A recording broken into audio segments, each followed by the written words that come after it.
to be among so many of my fellow gun-toting, Bible-thumping, flag-waving, freedom-loving patriots. You are the loveliest bunch of astroturf I have ever seen in my life. And ma'am, you don't look like a violent, angry mob. You look like a nice person. I bet you've never even been a Wisconsin protester. The people say, you know what, we can't even make fun of Barack Obama. You know, they say, that, we should just be supportive and come together and compromise. Now, when a liberal tells a conservative, compromise and be bipartisan, what that liberal is really telling the conservative is, shut up and agree with me. That's right. I've got a couple ways we can be bipartisan, and everybody will get what they want, and we'll get along just fine. First, let's compromise on gun control. And I know some of you are like, what did that hippie with the long hair from the People's Republic of Los Angeles just say about my Second Amendment? Yeah, let's compromise on gun control. Here's how it works. Liberals favor gun control, conservatives are against it. Well, let's be bipartisan. Let's simply take away all the guns from the liberals and give them to us. That way, if there's ever a conflict like the 2000 election that cannot be resolved peaceably, we will win because we will have all the guns. Next, let's compromise on taxes. The left favors higher taxes, the right favors lower taxes. Well, if the left likes socialism and wealth redistribution so much, fine by me. Let's simply take the money from them and give it to us. Now, if they try to stop us, remember my first bullet point, we will have all the guns. Now, people say you can't even make fun of Barack Obama. They say he's like actor Will Smith. He's just so cool, calm, collected, doesn't get rattled. Well, for those who say we can't make fun of Barack Obama, this is still America. So I say, yes, we can. Yes, we can. Yes, we can. Yes, we can. Yes, we should. Yes, we absolutely will. And the message you delivered in November throughout America was, Mr. President, no, you can't. No, you won't. And no, you don't. There is tons to make fun of Barack Obama. First of all, he's nothing like actor Will Smith. I saw the movies Independence Day and Men in Black. Will Smith secured the borders and took care of the aliens. That's right! Let's start out with the obvious. Barack Obama's head is so disproportioned, they should rename the presidential plane Air Force One. And you would think with ears that size just once he would listen, but he doesn't. There is tons to make fun of Barack Obama. I don't want to say Barack Obama is a snob, but I look at him and I think, picture what would happen if Jacques Chirac and John Kerry had a baby. Actually, I'm going to take that remark back as well, because there is nothing wrong with being half black, but to say somebody's half French is unforgivable. So, but I don't want the second coming of Jacques Chirac and John Kerry. I would rather the second coming of Ronald Reagan and Margaret Thatcher, that being Sarah Palin. Now, with Sarah Palin and other conservatives in mind, I wrote the book Ideological Bigotry. I've got books and t-shirts. I recommend the books because they're more expensive. Now, I did the research as to why the left hates the right, and they do hate our guts. It is because we exist and we breathe air. That's it. Now, take the word Jewish, and by the way, I should have known better as a Jewish person driving long distances. Let me tell you as a side note, never ever rely on a Palestinian GPS tracker. I took one wrong turn, ended up at a cemetery, and a very sinister voice said, "You have reached your final destination." And I got so angry I threw the thing out the window, which was good because 5 seconds later it exploded. But anyway, take the word Jewish, replace it with the word Republican, or better yet, conservative. Take the words Hamas and Hezbollah, replace it with the words liberal Democrat. The left are verbal suicide bombers, except less warm and fuzzy. If you're a minority and a conservative, a Michael Steele, a Sarah Palin, an Eric Cantor, a Herman Cain, they will try to destroy you, and they will try to rip you to shreds if you believe in radical Christian notions such as, oh, I don't know, something dangerous and sinister in Christianity like love thy neighbor. Late at night, I was worried about Osama bin Laden wielding a bomb, not terribly threatened by Pat Robertson wielding a book. And by the way, good news, Osama bin Laden is now currently burning in Hades with 72 Helen Thomases. So, but again, our freedoms are under assault. The left hates us just because we're alive. They don't hate Sarah Palin or Herman Cain or Michelle Bachmann for anything they say or do. They hate them because they are. That's it.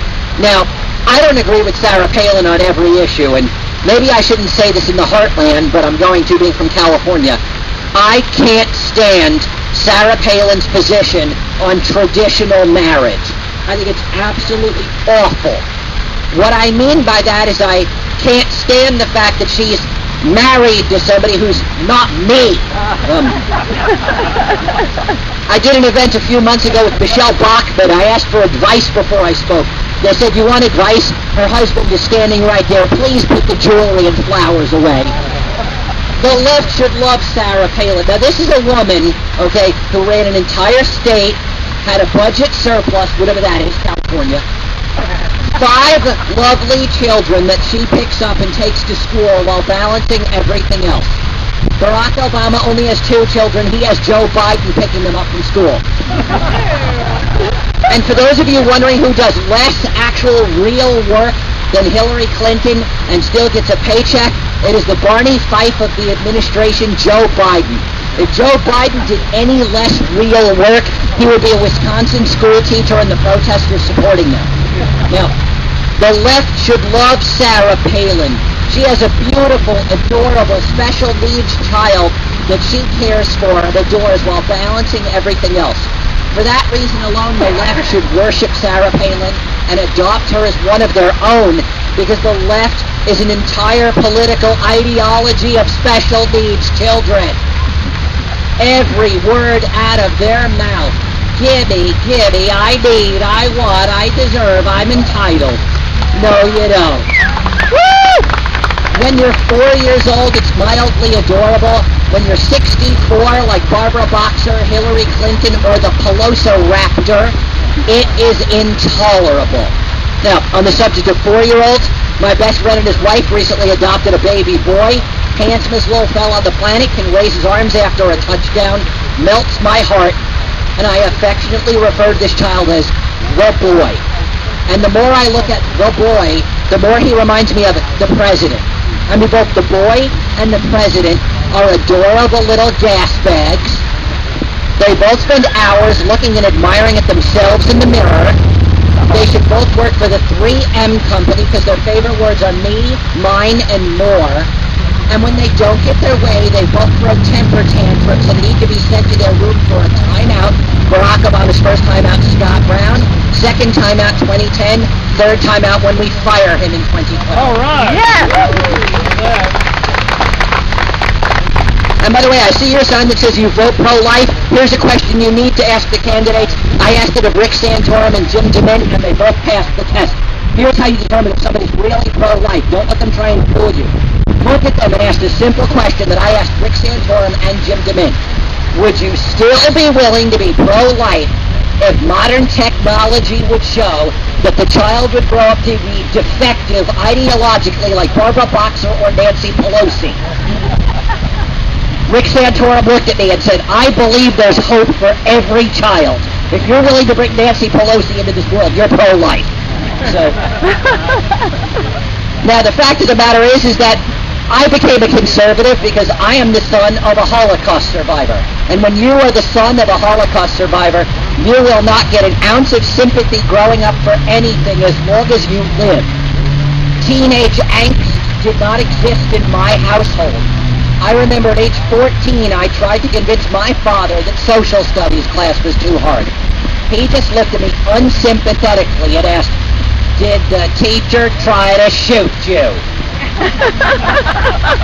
I said, no, Dad. He said, upstairs, books, learn, personal responsibility, no victocrats in this household. Now, my parents are in South Florida, where they had the butterfly ballot designed by the left, meant for the left, meant to elect conservatives. And my dad looked at me in 2000 and said, son, world peace is finally breaking out.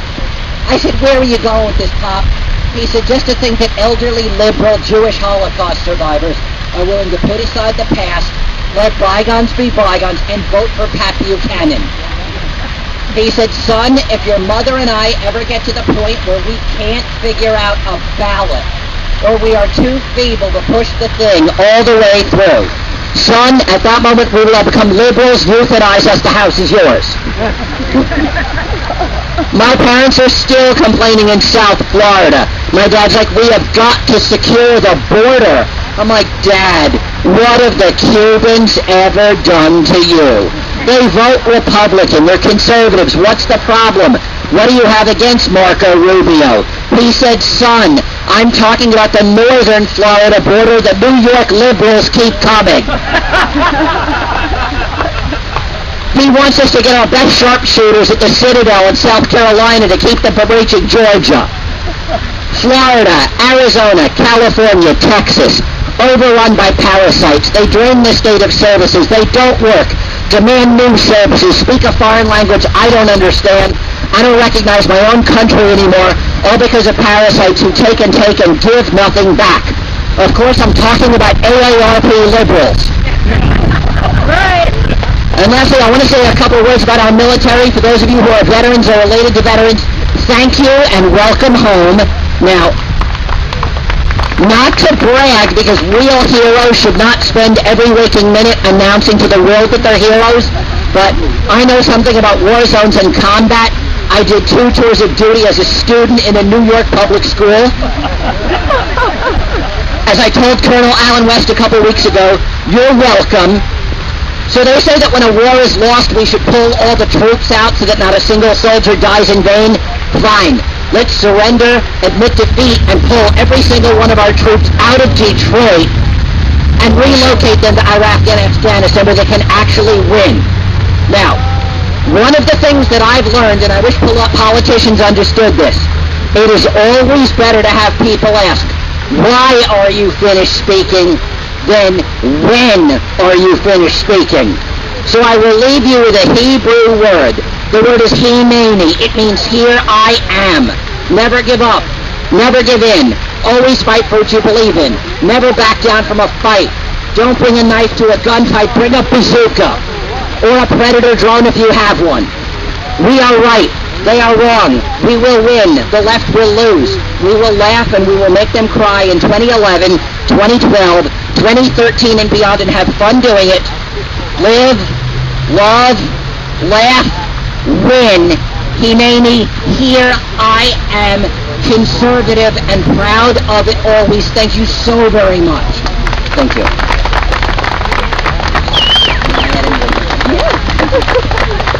By the way, my parents are always worried that I'll get a swelled head from applause, but as one of my friends said last week during the ball game, he said, we knew you when you weren't that special, and that was 2 days ago.